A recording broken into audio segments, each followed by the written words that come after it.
قیامت کے دن انسان کے اعضاء جو ہے اس کے خلاف گواہی دیں گے جو پورے اعمال کے ذریعے اپنی زندگی بسر کیا ہے، اور جو نیک ہوگا اس کے موافق گواہی دے گا۔ جیسے زمین یوں کہہ دے گی انسان کے بارے میں کہ اس نے میری پیٹھ پر روزہ رکھا، نماز پڑھی، حج کیا، سب کچھ جو بھی اس نے اعمال صالحہ کیا ہے اس کی وہ زمین گواہی دے دے گی، اور بھی دیگر ہے۔ تو یہ انسان کے اپنے بس میں ہوگا ہی نہیں کہ وہ اپنے من سے کچھ کہے کہ میں نے یہ کیا، میں نے وہ کیا۔ جھوٹ بولنا وہاں پر ہوگا ہی نہیں، چونکہ وہاں پر انسان کے جو جسم کے حصے ہیں وہ بول پڑیں گے کہ اس نے میرے ہاتھ سے یہ برائی کی، اس نے میرے ہاتھ سے یہ برائی کی، غیر گواہی نہیں دیں گے، یہ مجھ کو برائی کی طرف لے کے چلا۔ اس لیے اس بات سے اللہ تعالیٰ کا خوف کھانا چاہیے کہ ایک دن آپ کو اللہ کی بارگاہ میں پیش ہونا ہے، اور پیش ہونے کے ساتھ ساتھ اپنے سارے کرتوتوں کا جواب دینا ہے۔ تو خوف الہی کا صرف دعویٰ کر دینے سے، خوف کی بات کر لینے سے یہ آپ کا خوف نہیں مانا جائے گا۔ اس کے لیے بھی کچھ ثبوت ہوتے ہیں، اور آپ کے زبان حال جو انداز زندگی ہے اس سے وہ بات ظاہر ہو جاتی ہے کہ آپ کتنا خوف رکھتے ہیں، کتنا جو ہے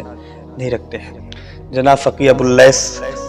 نے فرمایا کہ 7 باتوں میں اللہ تعالیٰ کے خوف کا پتہ چل جاتا ہے۔ اس میں ایک بات یہ ہے کہ اس کی زبان غلط بیانی یعنی غلط بولی سے، بے وجہ کی باتوں سے اس کی زبان بچی ہو، اور غیبت ہے، چغلی ہے۔ غیبت چغلی کے متعلق تو آپ قریب بہت زیادہ باتیں ہو چکی ہیں کہ یہ اتنا خطرناک گناہ ہے کہ چغلی کے متعلق بس ایک بات جان لیں کہ لکھا ہوا ہے جہاں کہ اگر کسی شخص نے کسی عالم کی چغلی کی تو محشر کے دن اس کی پیشانی پہ لکھا ہوگا کہ یہ اللہ تعالیٰ کی رحمت سے نا امید ہے۔ تو جب یہ پیشانی پہ محشر کے دن لکھا جا چکا ہوگا کہ اللہ تعالیٰ کی رحمت سے نا امید ہے، تو سوچیں یار پھر کہ یہ انسان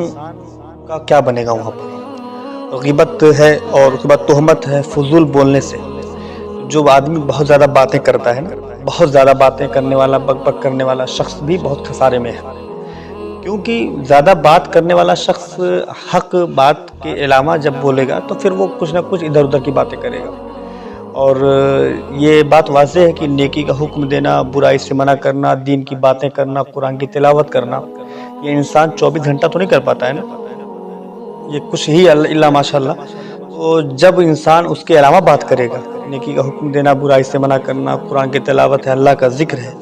جب اس کے علاوہ گفتگو کرے گا آدمی، تو ظاہر ہے کہ پھر کچھ ادھر ادھر کی باتیں نکل سکتی ہیں جو اللہ اس کے رسول کے احکام کے خلاف ہے۔ اس سے بچنا چاہیے، فضول بولنے سے بچیے، اور اللہ تعالیٰ کا ذکر کرنے، تلاوت کلام پاک کرنے اور دینی علوم سیکھنے میں لگی ہو۔ تو یہ زبان اللہ تبارک تعالیٰ نے اپنے ذکر کے لیے عطا فرمائی ہے، ٹھیک ہے، اور تلاوت قرآن کے لیے عطا فرمائی ہے، اور دینی علوم سیکھنے کے لیے اللہ تبارک تعالیٰ نے جو ہے یہ زبان دی ہے۔ اس سے آپ علماء سے سوال کر کے، علماء سے گفتگو کر کے آپ کچھ سیکھیں۔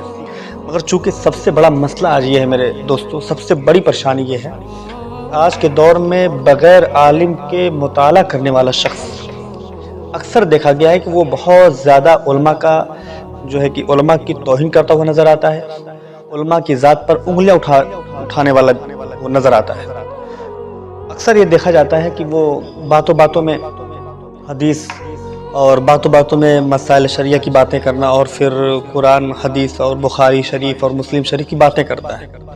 اور زندگی کے تجربات میں یہ بات دیکھی گئی ہے کہ جتنے یہ سب بخاری اور مسلم کی باتیں کرنے والے ہوتے ہیں، انہوں نے بخاری اور مسلم شریف کو دیکھا ہی نہیں، کتاب وہ کتنی بڑی ہے، اس کی شکل کیا ہے۔ تو چونکہ یہ بغیر عالم کے، بغیر استاذ کی یہ کتاب، اردو کتابوں کو پڑھ کر کے اور کسی عالم سے استفادہ کیے بغیر جب یہ مسائل اپنے من سے بیان کرنے لگتے ہیں اور واقعات کو اپنے من سے گڑھ کر کے بولنے لگتے ہیں، اس کے نتائج نکالنے لگتے ہیں، تو پھر یہ ہوتا ہی ہے، اس کا بڑا نقصان یہ ہوتا ہے کہ وہ خود ایک بہت بڑا گستاخ عالم بن جاتا ہے۔ وہ ایک عالم کا گستاخی کرنے والا شخص بن جاتا ہے، اور پھر وہ اپنے سمجھ سے یہ سمجھنے لگتا ہے کہ میں ایک بہت پڑھا لکھا آدمی ہوں۔ یہ اس کے لیے سب سے بڑا نقصان